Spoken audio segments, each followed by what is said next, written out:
This morning we're looking at a brand new 2021 F-350 chassis crew cab that we just got in. This one's got the 179 inch wheelbase, 60-inch cab to axle. For you folks that are going to be putting a bed on it, of course, a Western hauler or utility box, full box, stake bed. You can even get a small dump on this. You will need to know that 60-inch cab to axle. I'll give you some of the other specs here when we get inside that Ford has printed off. But this is a Lariat package. You don't see too many cab and chassis in the Lariat, just because everybody usually wants to get the work trucks, so or order the work trucks. But we have a lot of desire for people wanting the Lariat, and we usually sell these pretty fast, and especially with availability right now. Ford's shutting down a whole bunch of their plants and limited on the production. It is hard to get chassis right now, so we'll take a look inside this one, and like I said, we'll take a look at the specs too. So looking inside on the back, of course, you have your wood grain on your door panels for the Lariat. And above gets the fold down armrest with the cup holders in the back. Of course, your seats, they can just fold right up. You get storage underneath on both sides. This one does have heated seats in the rear, and also your power ports here in the back too to plug in, and the large screen up in the front, touch screen with navigation. You can see your upfitter switches up there also, and your LED lights in the back, and your dome lights also to adjust. Also adjustment light here in the back, and it does have the rear defrost with the power sliding back glass. Black running boards. You have your turn indicators built in there also, and the adjustable oversized mirror. Dual power seats, of course, on a Lariat, full leather package on it. You have your accessory box here in the top for small stuff, and your traditional glove box here in the bottom for your larger stuff. And of course, all your cameras and everything, we were looking back there while I go in the floorboard, that's where all your cameras will be installed at your upfitter company. Take a look at the window sticker. It's a 68.510 is the total window sticker. Like I said, it is a Lariat with the 179 wheelbase. Of course, 6.7, the 410 rear end, limited slip. The rapid heat supplement heater, of course, on a day like today, is a great thing. It has nothing to do with the engine. A lot of people think it does. It actually is where you have strips that are built into your HVAC system inside, and that automatically heats up as soon as you start the truck, so you don't have to wait for the heat up like you do on most normal vehicles. Of course, you have your upfitter interface module that's added to it. A lot of guys want that. A lot of women do too. Your platform running boards, like we looked at. Navigation does have the engine block heater though, for the traditional engine block, so that you have the fluids and everything warmed up for you. Rain sensing wipers, if you've never had, it's a pretty awesome deal. Your jack, your PTO provisions. It does have a midship fuel tank, the 397 on the amp.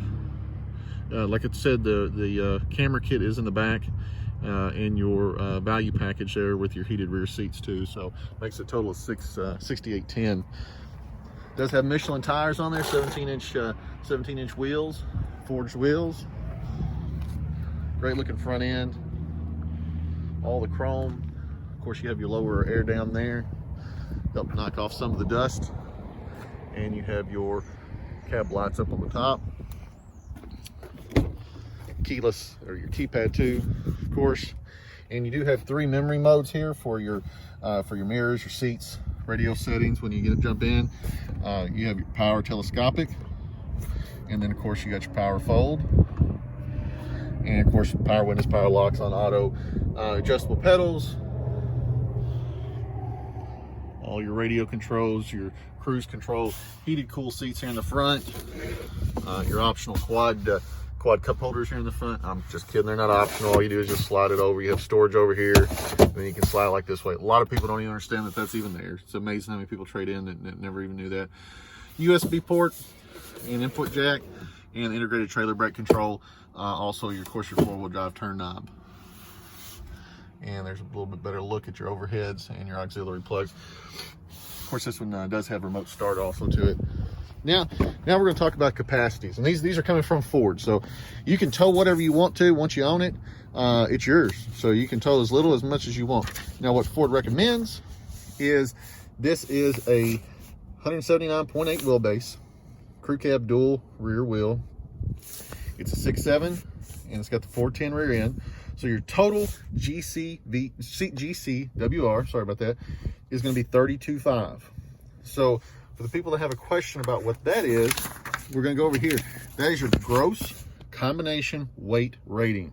So as the picture shows, that's your vehicle, whatever bed you put on there, how much ever fuel you have, how many ever people you have in there, whatever you're towing, and whatever is in whatever you're towing. If you got a trailer, a camper, horse trailer, dump bed, whatever you got, that's the total of all that.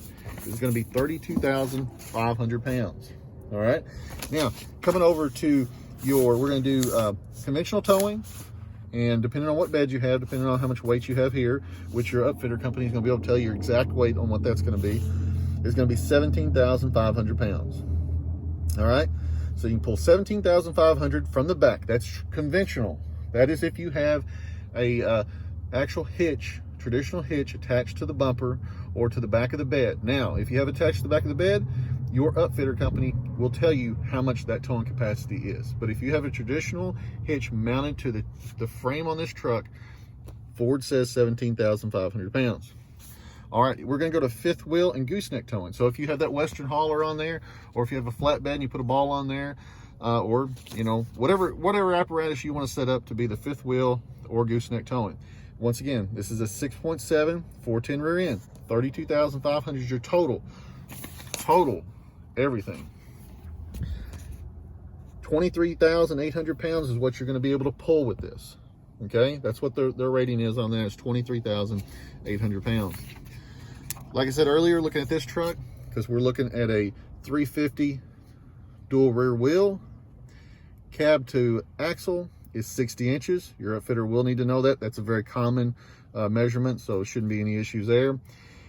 Your outside width on your rear, as you can see there, is 92.2. Okay. Now on your curb weight, now this is your base curb weight on this truck is going to be 77.13, 7,713. Your max rear GAWR, which is your gross axle weight rating, on the rear is going to be 10,040. Your front is 5,600. Your maximum payload, what you're going to put on this chassis, is going to be 6,287. And your maximum GVWR on this one with the 6.7 is 14,000 pounds. So I know there's a lot of people out there that have debates over what something can pull or what the capabilities are of trucks to be able to do. That's up to you. You can do whatever you want to when you own it. It's yours. If you want to pull the rear end out from underneath it, you can. If you want to follow the guidelines that the manufacturer says, so that way you don't have any problems with the warranty down the road, you can. But that is completely up to you. It's not something that's dictated. I know there's a lot of haters out there, a lot of trolls out there, and that's why I just printed that off for you so you can see what Ford says. Not what I say, not what Jim Bob says, but what Ford says. So like I said, there's your navigation on this one. And of course, you don't have a rear view camera hooked up right now. So you're gonna have that done whenever you take it to your upfitter and then install it on your bed. B&O sound system, I showed you earlier, the heated and cooled seats. Heated seats are awesome today because it is 37 degrees. And your full interface up here, easy to use. TPMS lights on, of course, because it's so cold, the fluctuation in temperature from day to day. If you want to, you put nitrogen in them. You don't have to worry about that. Of course, there's haters on nitrogen too, so understand that. That's a preference. So if you got any questions, don't hesitate to, send us a message on YouTube. Give us a phone call, 270-247-9300, or go to the website, purchaseford.net. And sorry for the lengthy video, but I hope this answers some of your questions.